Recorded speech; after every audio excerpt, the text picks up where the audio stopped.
एक छोटा सा गांव था, सोनपुर। गांव के किनारे एक पुरानी झोपड़ी में एक बूढ़ी दादी रहती थी, जिन्हें सब दादी अम्मा कहते थे। दादी का कोई अपना नहीं था, लेकिन पूरे गांव के बच्चे उनके बच्चे थे। दादी के पास एक अनोखी कला थी। वो मिट्टी के बेहद सुंदर खिलौने बनाती थी। कभी मिट्टी का तोता, कभी हाथी, तो कभी छोटी सी घड़ी। लेकिन उन खिलौनों में एक राज था। गांव के लोग कहते थे कि जो भी बच्चा रात को दादी का बनाया खिलौना अपने सिरहाने पिलो के पास रखकर सोता, यूज वही सपना आता जो वो चाहता, और सुबह उठते ही उसकी कोई ना कोई ख्वाहिश पूरी हो जाती। उसी गांव में एक बच्चा था, चुन्नू। चुन्नू बेहद शरारती था, किसी की बात नहीं सुनता था और हमेशा दूसरों को तंग करता था।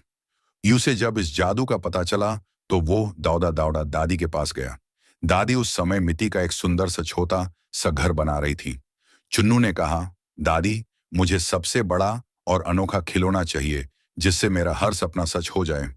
दादी ने मुस्कुराकर उसे देखा और कहा, बेटा, मिट्टी का जादू तभी चलता है जब दिल में सच्चाई हो, लालच नहीं। लेकिन चुन्नू ने रोना और जिद करना शुरू कर दिया। हार मानकर दादी ने उसे मिट्टी का वही छोटा सा घर दे दिया और कहा, इसे ध्यान से रखना। चुन्नू खुश होकर घर भागा। रात को उसने खिलौना अपने पास रखा और सोचा, कश कल गांव के सारे अमरूद के पेड़ मेरे हो जाएं और कोई बच्चा उन्हें हाथ न लगा पाए। रात को चुन्नू ने सपना देखा, पूरे गांव के अमरूद के पेड़ उसके आंगन में आ गए हैं। वो अकेले खुशी खुशी अमरूद खा रहा है। लेकिन तभी उसने देखा कि बाकी सारे बच्चे उदास होकर रो रहे हैं, क्योंकि उनके पास खेलने और खाने के लिए कुछ नहीं बचा। चुन्नू ने सपने में ही उन्हें चिढ़ाना चाहा, लेकिन उनका रोता हुआ चेहरा देखकर अचानक उसके दिल में अजीब सी चुभान हुई। यूं एहसास हुआ कि अकेले सब कुछ पा लेने में कोई खुशी नहीं है। अचानक चुन्नू की आंख खुल गई। सुबह हो चुकी थी। वो डर गया कि कहीं गांव के पेड़ सच में गायब तो नहीं हो गए। वो दौड़ते हुए बाहर गया। उसने देखा कि पेड़ अपनी ही जगह पर थे और बच्चे वहां हंस खेल रहे थे। चुन्नू ने राहत की सांस ली। वो भागकर दादी के पास गया और उनके गले लग गया।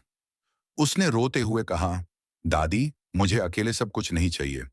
मैं अब से सबके साथ मिलकर खेलूंगा। दादी ने उसके आंसू पोंछे और कहा, बेटा, इस खिलौने ने तुम्हारा सपना नहीं, तुम्हारा दिल बदल दिया। और यही इस मिट्टी का सबसे बड़ा जादू है। आपको यह कहानी कैसी लगी? कमेंट में बताएं और सब्सक्राइब करें एआई क्रिएटर को।